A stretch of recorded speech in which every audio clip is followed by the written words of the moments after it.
My name is Justin, and I am an addict. I've been actively working the steps in the rooms of recovery since September of 2013, and am grateful to be sober one day at a time, thanks to my God, the steps, and the fellowship of other addicts.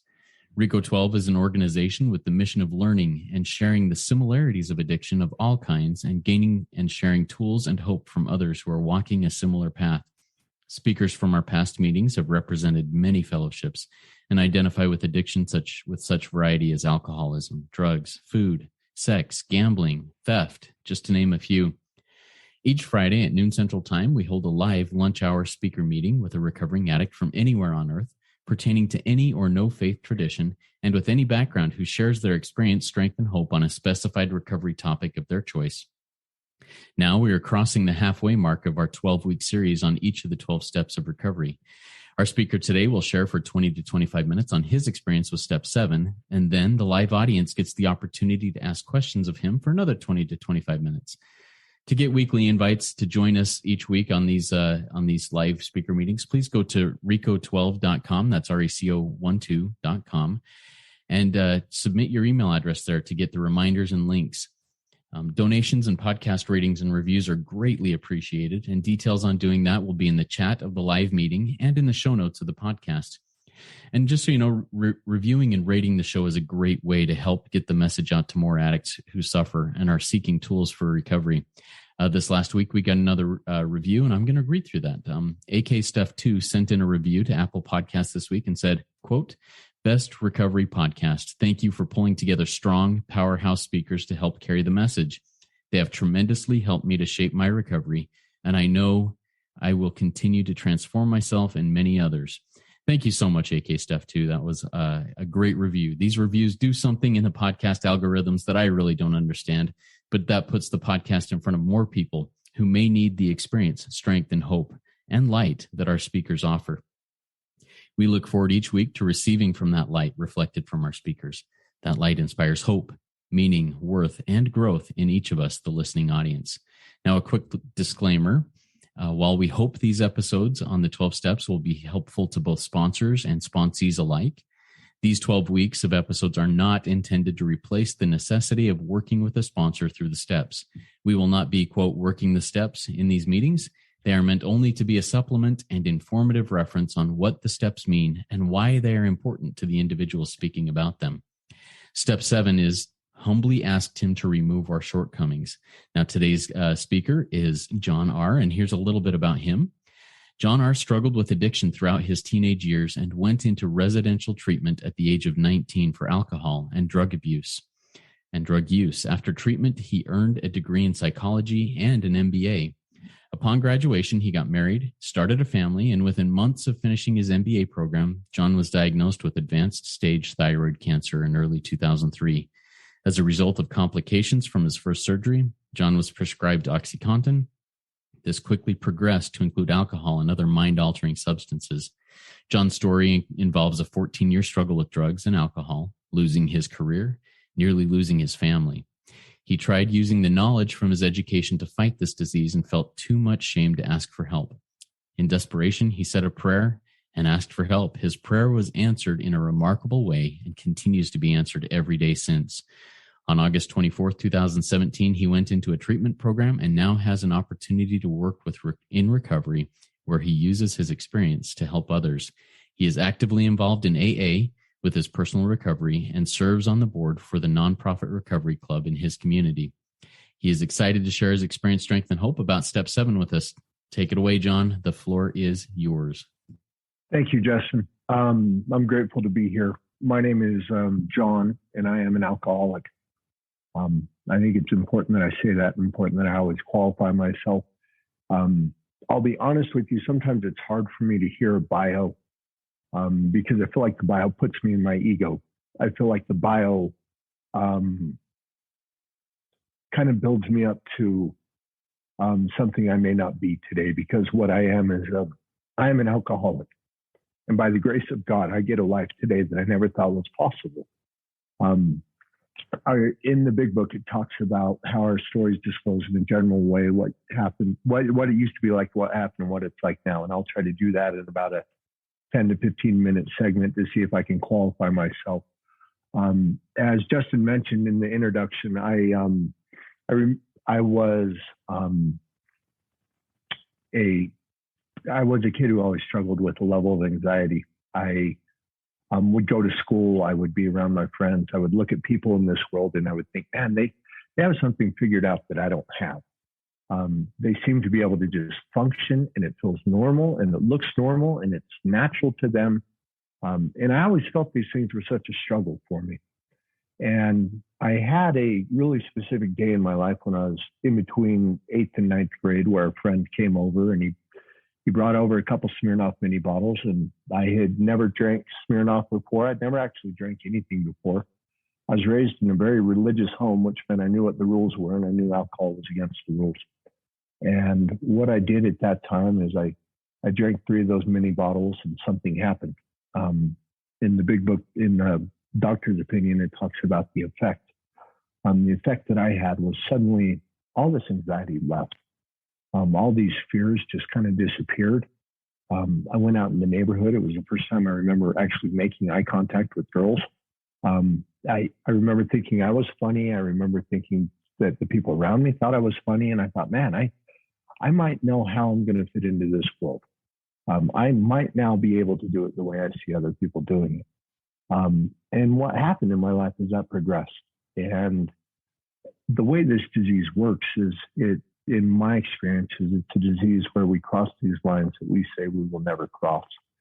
A couple of the lines that I was never going to cross, and since this is an all fellowship meeting, I can just be open with part of it, is all the lines that I thought I'd never cross. One of them was a guy who was never going to do heroin. I was a guy who was never going to do cocaine, and above all things, was never going to be an IV drug user. And what happened in my life is within a couple months of turning 18, I had a roommate whose little brother was an IV drug user. And with him being around a little bit, next thing I know, I was shooting up drugs on a daily basis. And as Justin said, part of my bio is I went to treatment when I was 19 years old. And in treatment, I was around people who were emotionally honest and available. And I thought, man, these are my people. And I always felt kind of like a black sheep. And I felt like I'd found a herd of other black sheep. And it was where I was going to fit in. And so I had a whole new purpose with life. And so I went, got a degree in psychology. I went to the graduate school of social work, became a licensed substance abuse counselor. This was all 20 plus years ago. So 25 years ago, actually. So I'm not here telling anybody that I know better than anyone else. And I think when you hear my story, what you're going to learn is that I'm a guy who's way overeducated for my level of intelligence. That's what my story tells me. I went and I got an MBA after graduating from the School of Social Work, and I decided that I would start a family. I went on to earn an MBA, and I had a very specific day in my life. And then life for me at that point after the MBA, things were going like life was great. We read in the big book on the bottom of page 60 and top of page 61, where we're talking about step 3, where there's the actor and the director, and you're arranging the lights, the scenery, the ballet. And that's what I was doing in my life. And I will tell you, the show was coming off great. I had gotten my dream job. I was moving to a new city. I just graduated with a master's program from the master's program. I had a son who was 2 years old. My wife was pregnant with twins. And on St. Patrick's Day of 2003, I got a call before we were moving from the family doctor. And this was right before I just had gone in to get a checkup done before we moved. And the doctor called me and said, John, I got some test results back and they're suspicious. And I didn't know what suspicious meant. So I asked him what suspicious meant. He said, John, you have cancer. I need you to come in first thing tomorrow morning. I'm going to clear my schedule and I'm going to ask you to clear yours. And I went in and I met with this doctor, and what he told me, I was 28 years old, and he told me, John, you have stage 4 thyroid cancer. And worst case scenario, I give you about 6 months to live. And I remember sitting in that doctor's office, and I remember thinking to myself, who's going to raise my kids? What's going to happen to my poor wife and my family? and that life was going so well. And at this point, I was taking credit for everything in my life. I had no spiritual foundation that I was linked into. And I went in for surgery, and they severed a branch of the spinal accessory nerve in my neck. And they gave me a bottle of oxycontin, and they said, "Good luck." And I had thought for a few years at this point how much pain I was in, and I don't really remember. What I remember is that every time I took a pill, I felt better. The anxiety, the fear, all of that left me. And I just was living in a way where I knew I was dying. And after the treatment and radiation, and I went in for a couple more surgeries, and the last surgery I had was at the Mayo Clinic in Rochester, Minnesota, and I went up there. And after the surgery, they did a body scan, and they gave me a clean bill of health. And the doctor came to me, and the doctor said, "Jon, I have great news for you." And he said, "We got it all." And I think for the normal person, that would be great news. For me, I remember sitting there thinking, now, what am I going to do with my life? I was hooked on pills. I was drinking a bottle a night to fall asleep.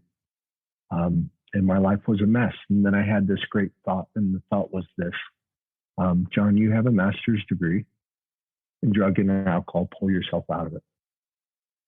And so for the next 10 years, I did everything I possibly could on my own to pull myself out of it. I think this disease is an interesting disease because I think sometimes the harder we work on it, the worse it gets. And the worse it gets, the more effort we put into working on it. And I was in that vicious cycle, and I had just gotten to some really low points. Over the next 10 years, I'd lost all the jobs that were important to me. I had turned my back on everybody that cared about me.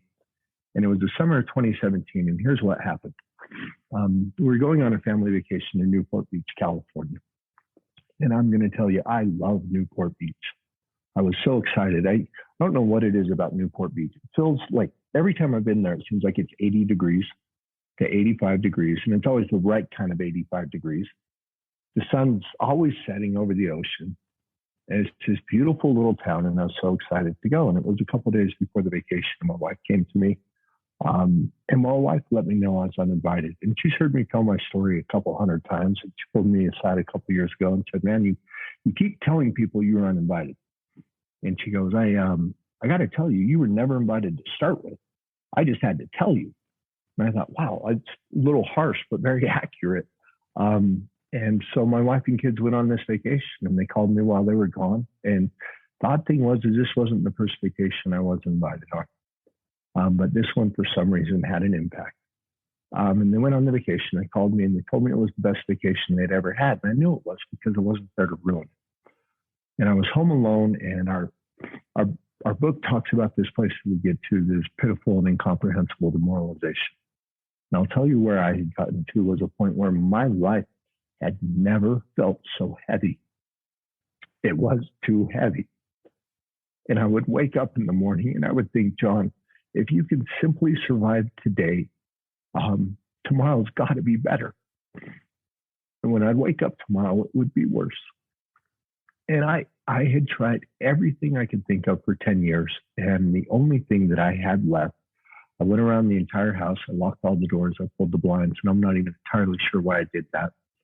And I went down to a room in the basement, and I sat on a bed, and I locked that door. And I said the most sincere prayer I've ever said, which was, God, if there's a way out of this, please help me.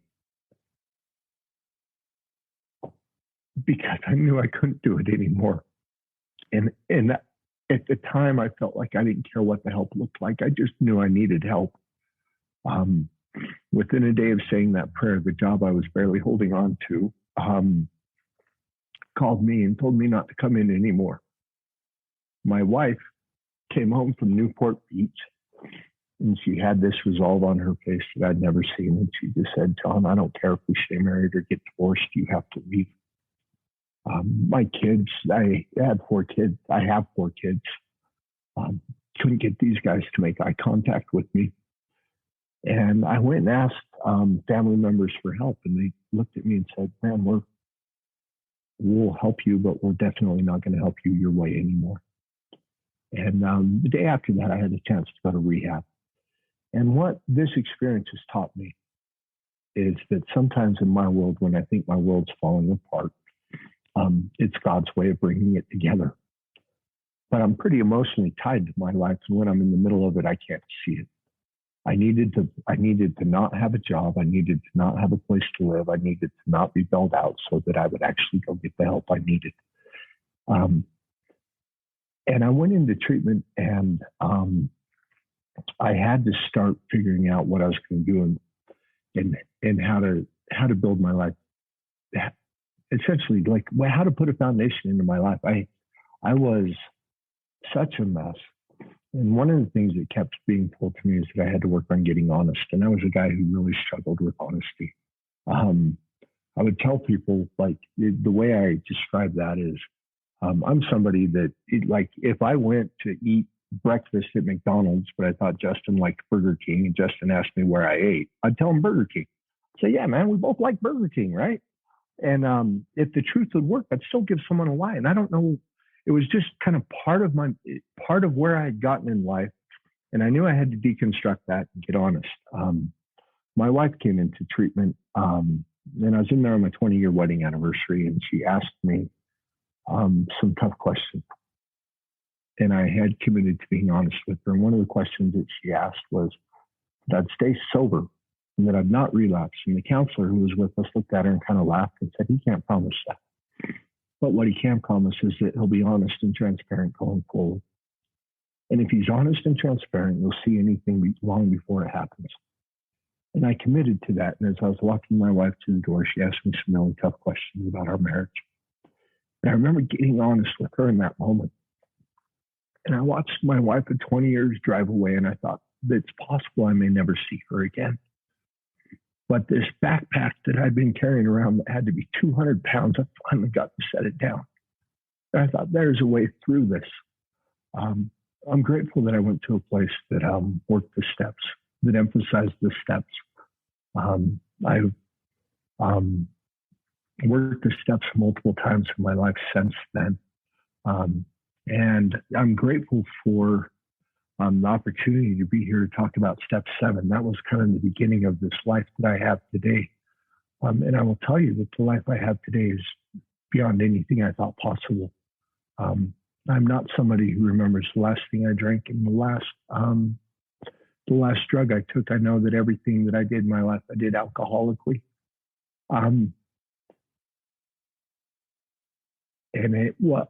I remember at times I just wanted to have a sober AM.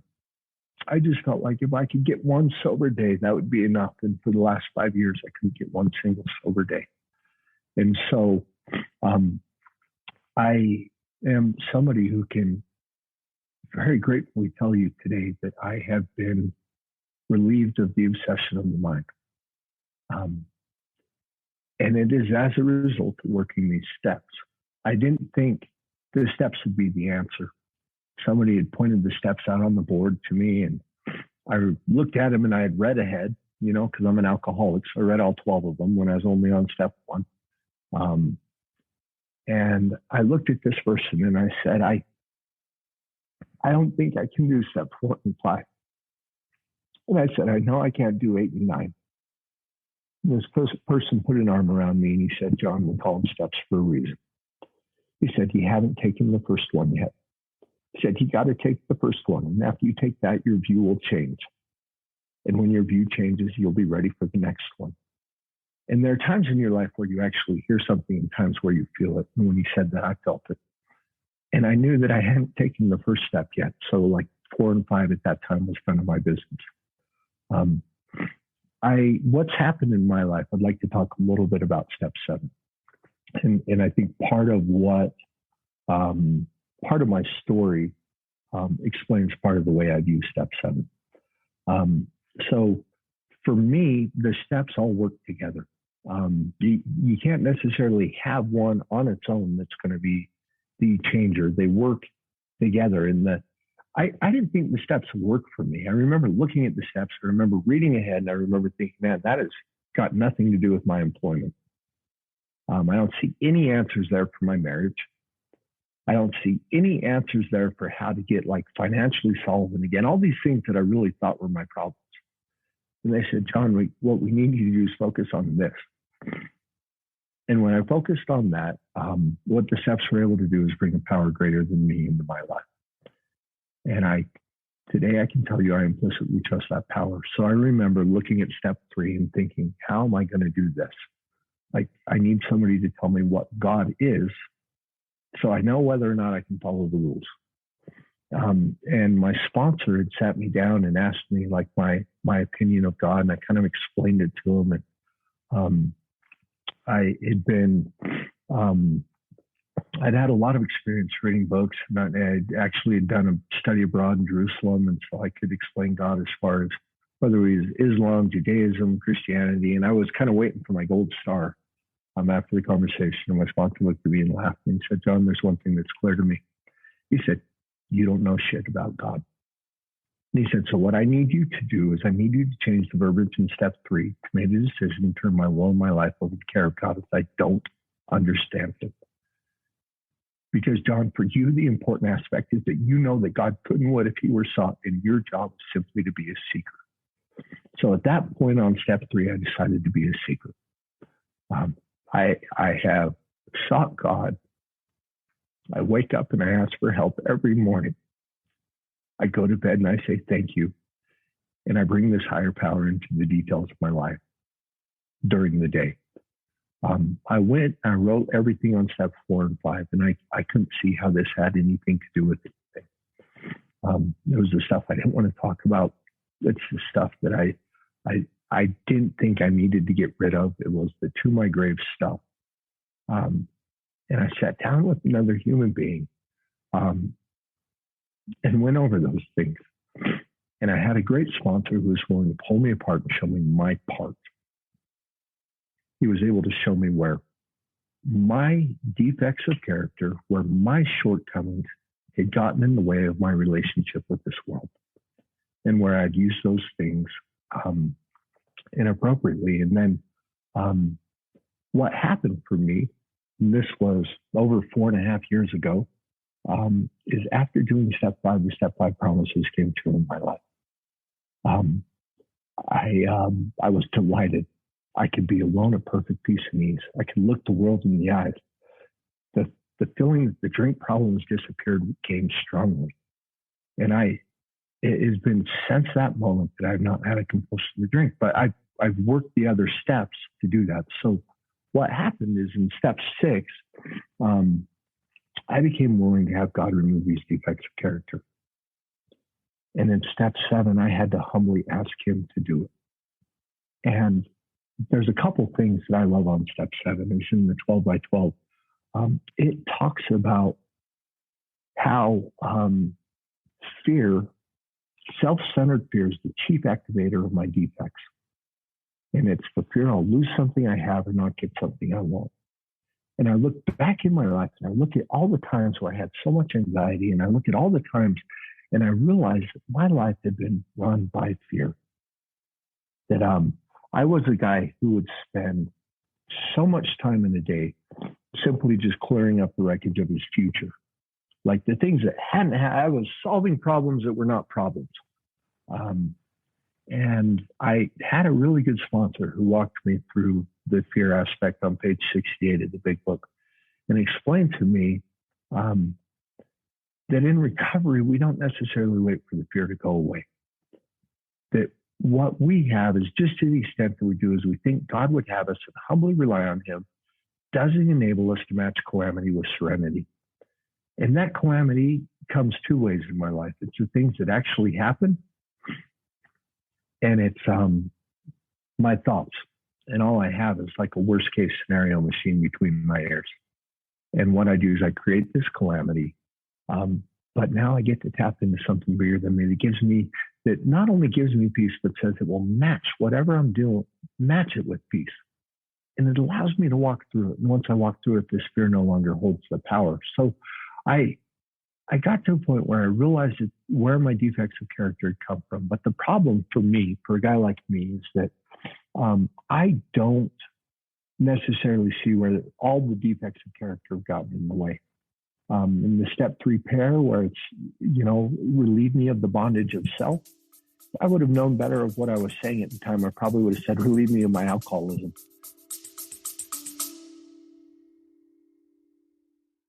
Stress and trauma happen inside of the body, which means we can heal them through the body.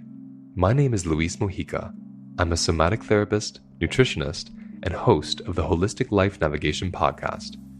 Join me each week as I teach you how to release stress and trauma through listening to your body, using nutrition, somatic experiencing, and other holistic practices.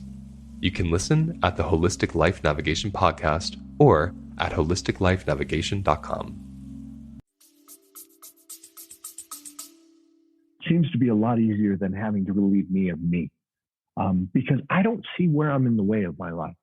And part of the reason why I explained what happened when I went into treatment, when I thought my world was falling apart, it was God's way of bringing it together, is that sometimes the things that I think are going to be the worst things that could possibly happen to me have turned out to be the best things that have ever happened to me.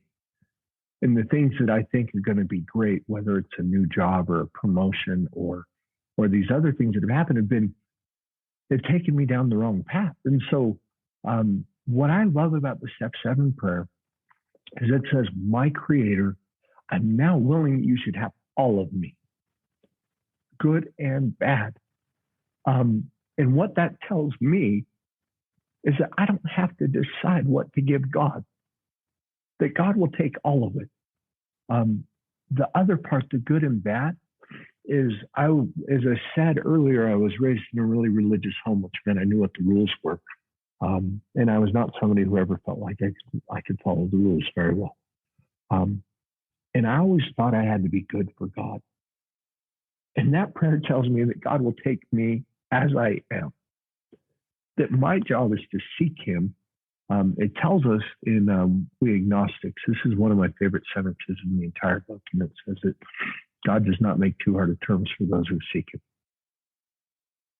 And I realized at that point when I read that sentence that the one thing that was blocking me off from God was me. And that my job was simply to start seeking. And so I've done that. And I've realized that God will take all of me, good and bad. And then what I love about the next part of this prayer is that it talks about removing my defects of character which stand in the way of my usefulness to you and my fellows. It's not so I can look like I'm a good guy. It's not so I can get on a street corner and tell the world how great I am. I get those defects removed to the extent that I'm willing to be of service to his kids. One of the things I pray for every morning is an opportunity to help his kids.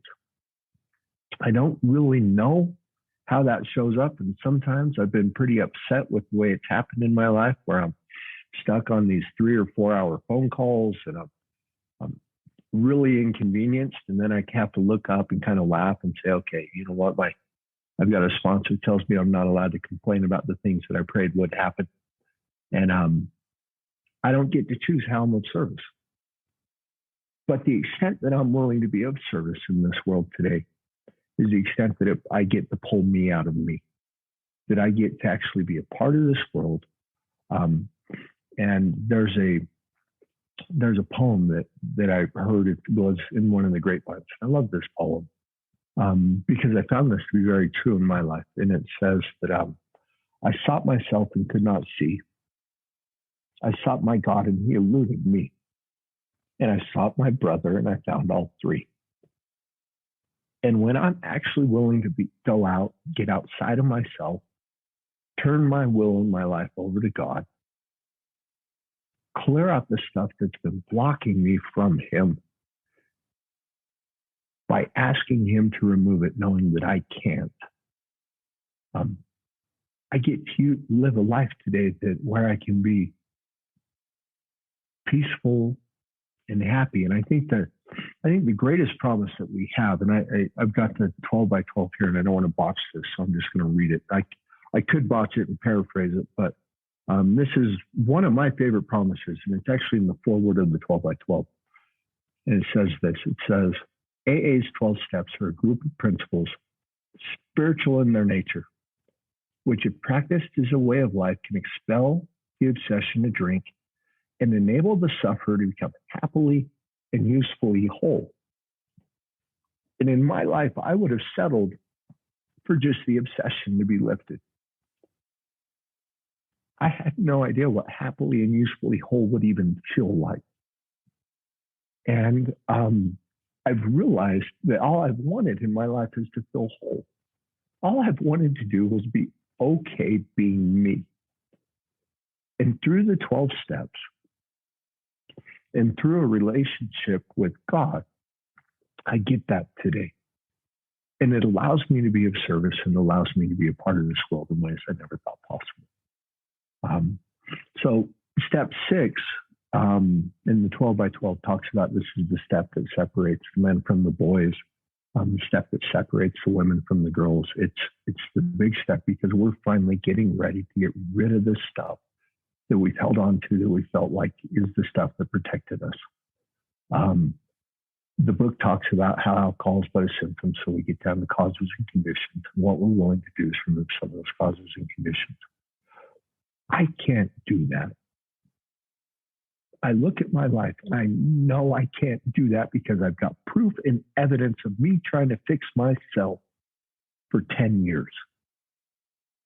I can't do that, but he can. So what I do today is I do my best to try to let it. I get in the way of that from time to time. I'm human, and I learned these beautiful lessons. And one of the most beautiful lessons I learned was actually a diner, if you can believe it. And the waitress came up to me because I'd always felt I had to be so perfect, and I always thought I had to do things the right way. And it was amidst COVID, so there were only like 2 groups of 2 in the entire restaurant. And she came up, and the other group of 2 had left, and I was there with somebody meeting for lunch. And she came up and she said, I accidentally gave this other person your ticket, and they left and they paid for it. Can I give you theirs? She said, it's about the same. She said, I feel really bad about this, but I'm human and I make mistakes. And I thought to myself, what a beautiful lesson. Like, I'm finally okay. I can be happily and usefully whole to the extent that I am today, knowing that I'm human and make mistakes, but I have a creator who will have all of me, good and bad. And all I have to do is humbly ask him. And so I love the process of step 7. I think it's the step 7 prayer ends with amen. And the way that I read it is a step 3 prayer that starts with God, I offer myself to thee to build with me and do with me as thou wilt, relieve me of the bondage of self that I may better do thy will, but doesn't say amen, is the beginning of the process in step 3 that we do in 4 and 5 to see what these things are. In 6, we become ready and willing to have him take him. And then 7, we just humbly ask him. And the reason we have to humbly ask him is because we know we can't do it. Or at least, I don't like to speak for other people. I know I can't do it. So I have to get on my knees and I have to ask him. I say that prayer oftentimes throughout the day. I say it some mornings. And what I've found is that it seems to work only every time I'm willing to do it. So I am grateful. I'm not sure if I've talked too long, too short. We're good. You can wrap it up and we'll go into the Q&A now. Okay. That's, at this point, that is, at this point, that's my story. And I don't know how to say it, but I'm not willing to go get another one. So I'm going to stick around and I'm happy to answer any questions you have. And I always end these kind of things, and I don't even know if that made any sense.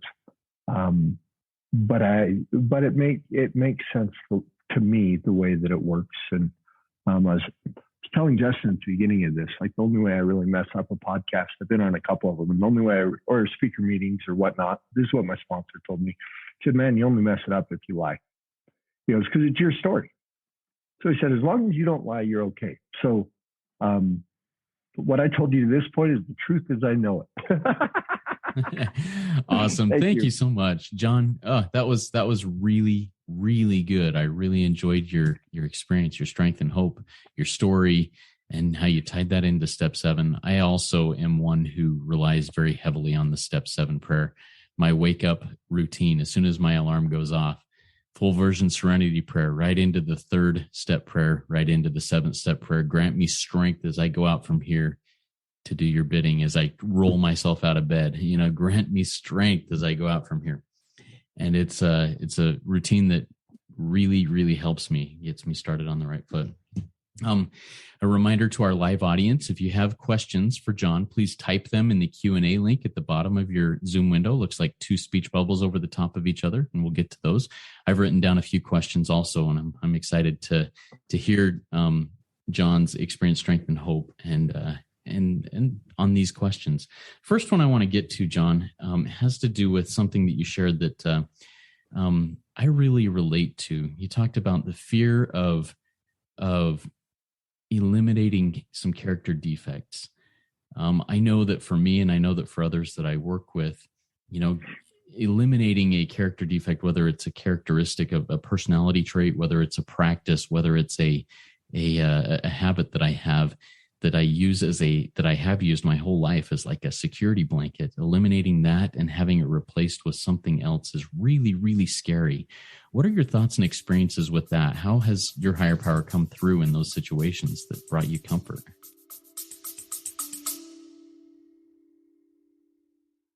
A higher consumption of vegetables may cut your odds of developing depression by as much as 62%. An American Cancer Society study found that women who sit for more than 6 hours a day have a 40% higher death rate. Hi, my name is Maya Acosta, and I'm a health and wellness educator and host of the Healthy Lifestyle Solutions podcast. Join me and the amazing people that I get to talk to as I set out to learn how to improve our quality of life and increase our longevity. You can listen at the Healthy Lifestyle Solutions podcast or at healthylifestylesolutions.org. Yeah, so absolutely. That, and one of the things that I sometimes reference is I heard a speaker tape one time, and on the speaker tape, this guy was talking about how he walked into a meeting, and he walked into the meeting a little bit late, and he sat down by a newcomer, and the subject of the meeting was eliminating character defects. But since he walked in, he didn't know what the topic was. So he asked the newcomer what the topic was, and the newcomer looked at him and said, I don't know, suicide? And for me, like, I just laughed. I'm like, oh yeah, I totally get that, because I was quite literally my character defects. And for me to eliminate those things, I didn't know what would be left. And so part of it, what I think, like the way I perceive this program, is part of this program is trying to figure out how to grow God in our lives. And the only way that I know how to grow God in my life is to shrink me. The things I like, I want, I don't want, the way I think things need to be, and get me out of the way so that he can have more of a presence. And so I told you honesty was a big one for me. And I was so afraid to get honest with people, because I told them I didn't have a problem for so many years. And I didn't want my neighbors to realize that I went to treatment. I didn't want my kids to realize that I was going to treatment for drugs and alcohol. I had told them I had had cancer and that I was still sick from all of that, when really I just never recovered. And what happened for me, and I didn't want to talk to my wife. I didn't want to get honest about infidelity. Like, no one wants to have to do that, especially with someone that they love. And what happened is I got honest, and I started this process of getting honest. And I believe that there is a spiritual component when we speak truth to people. And so when I started speaking truth and when I started understanding my truth, and being able to communicate that with people, suddenly a lot of these things that I was trying to protect went away. I was without the defense. I spend a lot of time in the book. I love this big book. I spend a lot of time at meetings. I spend a lot of time with the sponsor. I have a bunch of sponsees. And one of the interesting things is sometimes I can't see my character defects, but I'm with a sponsee and theirs are blaring. And I'm explaining to them what they need to do and how they need to get rid of it. And then I'm sitting there and it's like this light bulb goes off. And it's like, John, you do the same crap, bro. And all of a sudden I'm realizing that I get to take my recovery to another level because now I've got another awareness of it. I think as humans, we do the best we can with what we know. And I have a really merciful God that doesn't show me all of my problems at once, because I don't know if I'd be able to take the weight of that. So what he does is he lets me remove them layer by layer, like an onion. And with the 7th step prayer, I get to turn that over to him, the good and the bad. He can make the good better, and he can help eliminate the bad. And so part of it for me today is I'm still figuring out I've been sober 4 years, 7 months. Got an app on my phone, but it's something like that. And what I find is that I get to continually grow in this program. And some of these defects of character that I didn't realize I had, like as long as I remain willing and humbly ask, I get to see them, and then we get to work on them together. I don't know if that answered it. No, I loved it. Thank you for going through that. Perfect. And when you shared, when you're saying, hey, you got to do this, you got to do that and everything. And then the light bulb comes on over your head about, oh, that's just like you. I had one of those moments this week, and please forgive me for going through this, but I think I need to. No, please. To put it out. I'd love to hear it. Yeah. So Monday night I was in a recovery meeting, and I love working my step 12. Love it. I love giving back. It's one of the things that keeps me sober. And I have these expectations that everybody else should be as energetic and excited about these steps and about recovery as I am. And I was in a meeting this Monday evening that just was dead. And it was among people who were who were sober, who were, doing their stuff and serving and giving back. And I got up at the end of the meeting and I shared, if you want happy, joyous, and free like I got, you got to do what I'm doing. And I never share in the you're. Never. But as soon as I closed that, I went, oh, I am not happy, joyous, and free. I am definitely restless, irritable, and discontented here. And that light bulb came on like, whoa, I got to do step 10. I got to make some amends here. I got to fix this up. But that character defect of pride, of expectation of everybody else doing what I think they should do, the director of the play, just really kicked me in the head this last week. And it was a big wake up call, and I hope to do better next time that the opportunity is put before me. What is your take on that, John? Do you have any feedback for me or anybody else that's experienced something like that? I don't know if I have feedback for you, but I can relate to it. And I'll tell you what I've done when I relate to it. A lot of the time for me, it's step 3. And I had somebody who sat me down and walked me through step 3 and put me in the book. And so at the bottom of page 60, and I'm paraphrasing this, but here's the way they read it to me, is they said, the first requirement is that John be convinced that any life run on John's will can hardly be a success. On that basis, John is almost always in collision with something or somebody, even though John's motives are good. John may try to live by self-propulsion. John is like the actor who wants to run the whole show. I never related to being an actor, but man, I relate to trying to get everything my way. And then I had this little light bulb moment. I was in a meeting maybe 3.5 years ago, and I was sitting there, and my wife is in one of our sister fellowships. And I was convinced that our relationship would be so much better if she worked her program. Obviously it's not my problem. And wow. I'm a lot sometimes. And so I was sitting there and I was pretty convinced of that. But I was in an all fellowship meeting and I heard someone from Al-Anon share. And I had this beautiful moment where I realized that anytime I ever think someone else needs to work their program, I'm not working mine well enough. That is my code. Like if I think, oh man, this person needs to work a program, my life should be okay regardless of what other people do.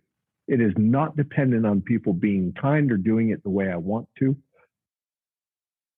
My life is about being sober and keeping this relationship with God and helping the people around me that I can. And when I get in my character defects, like I can't help anybody. I can't even help myself. And so I don't know that's how I relate to it, because it was just like such this aha moment. I've had so many times since then with people where I think, oh man, they just need to work their program. And then I think, man, you know what, whatever God's plan is for them, like I will tell you, like the stuff that I went through in my life, how dare somebody try to like save me from that? And how dare somebody try to change that? Because I believe without that, I couldn't have gotten here. In page 124 of the big book talks about how experience is a thing of supreme value in life. And it is where we are able to take our past and turn it to good account. And that the past then becomes the greatest asset we have.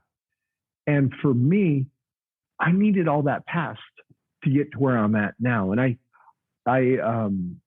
had gone to some dark places in my past, and I was talking to my sponsor about it, and I couldn't believe it. And I'm sorry, I'm kind of going off on another direction here, but this is a thought that came to mind. And I just felt bad. I felt bad, like, you know, I was a guy who had missed some of my kids' birthdays. I was a guy who ruined multiple Christmases. Like I had done this, and I was talking with my sponsor, and I was kind of explaining some of the stuff I did. And he said, John, you're a golfer. He said, why don't you think of your past as like your God's caddy? You're going to have somebody who comes to you and says, I don't know how to work through this. And you're going to pull an iron out of the bag and say, this is how I hit this shot. And he said, it will become your greatest blessing. I've done a ton of step fives with people, and I can't think of a single thing in my dark past that I haven't been able to use for someone's good. And that's part of where all of this gets transcended for us. I don't know if that's... Oh, very helpful. Thank you for going down that path there. I want to close up with my final question for you from the Step 7 prayer. My Creator, I am now willing that you should have all of me, good and bad. I loved how you talked about that good and bad. For me, in my mindset, it's often, you know, yeah, you can have all of me, good and bad, but the bad is the stuff that I'm really giving to him. And the good is, hey, you know, I've got this tree with a couple of really strong branches. I want to keep those there. The bad, you can totally prune those out. Well, I think that creates an unbalanced tree. Tell me a little bit about how much comfort or how that helps you in your life to give up the good and bad to God to make with you what he will. Yeah, I heard this analogy once, and I thought it was almost a little bit blasphemous, but then I realized that it was something that I had done my entire life, which was I treated God like Santa Claus. Like if I had been good, I could ask for help if I felt like I had earned it. And if I felt like I was bad, I was on the bad list, and like I was shut off from that. And one of the blessings that came to me when I understood that prayer, when I read it and kind of meditated on it, is that I realized that to a large extent, I am as God made me. And when I bring God into my life, I'm able to become what he would have me be. And I can't do that on my own. So there were two aspects to it. Is one, it allowed me to open that relationship, the channel of my connection with a higher power, because I didn't feel like I had to earn that. I felt like I had that regardless of whether I thought that like my day was a good day or a bad day or how I was acting. I could still reach out to that. The other aspect for me is that the good and bad is initially I thought, man, just fix the alcoholism. I'll be responsible for my finances. Like, let me be in charge of my sex life. Like, I got all this stuff. Just fix the glaring problem. And what I didn't realize is that it was all of it. I thought it was I didn't realize that alcoholism was but a symptom. And when I'm willing to let him have the good and bad, I get down to causes and conditions. I don't know anything that is good about me that God can't make better. And I don't know anything that is bad about me that he can't improve. And so when I'm willing just to turn me over as I am, what it really does is it gets me more out of the way. And I think it gets the ego out of the way, because there are some things that I'm starting to take credit for that I'm holding on to, saying, oh yeah, I do this well, so you don't need this. Well, man, I don't do anything well. I destroy my life very quickly.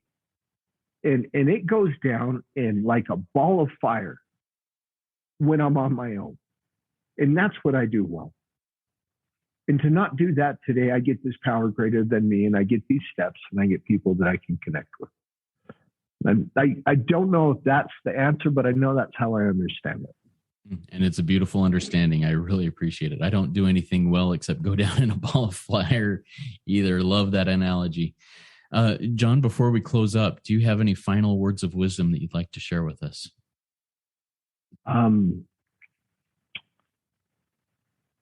Yeah, maybe just that there's hope. I was the hopeless alcoholic. I was the guy that the family had gotten around to put me on permanent disability because they never thought I'd be part of this life. I was a guy who had never been sober on a single one of my kids' birthdays, like the twins, until they turned 15. Not a single birthday, and I wasn't even supposed to see them turn 1. Like I was quite literally the hopeless alcoholic, and that there's hope, and that I haven't yet to meet a single one of us too broken that God can't fix us. My first sponsor would always tell me, Jon, the 12 steps are like an adjustable wrench for every nut that walks through the door. And I thought, wow, well, I knew I was crazy. And through this program and through a power greater than myself, I've been able to be a part of a world that I never thought I could be a part of. And like the promises in the foreword to the 12 by 12, not only is it expelling the obsession to drink and use, but today I get to be happily and usefully whole. And I know that's there for everyone. Beautiful. Thank you, Jon, for sharing your experience, strength, and hope with us. That was a great RECO12 weekly speaker meeting for all addicts and those wanting to learn more about addiction and the recovery therefrom. If you have any other questions to our live audience, please go to RECO12.com/forum and join in our community there. Ask those questions that may come up, answer other questions that may come up, and we hope to see you back here next week. If you've not yet rated and reviewed the podcast, once again, in Apple Podcasts, please go do that. It helps us work our Step 12 in a great way. Next week, we look forward to hearing about Step 8 from Debbie B., who will be our speaker. She's excited to share about her Step 8 experience, and it should be a great meeting, and I look forward to seeing you all back here then. Now, let's launch off into the rest of the day with the Lord's Prayer that Jon will be voice for. Have at it, Jon. Awesome. Our Father, who art in heaven, hallowed be thy name. Thy kingdom come, thy will be done on earth, not as it is in heaven. Give us this day our daily bread, that we may forgive our trespasses, and forgive us our trespasses as we may forgive those who trespass against us. Thou leadest us not into temptation, but deliver us from evil. Thine is the kingdom and the glory forever. Amen. Amen. Thank you so much, Jon. Keep coming back, everybody. It works when I work it, so work it. You are worth it.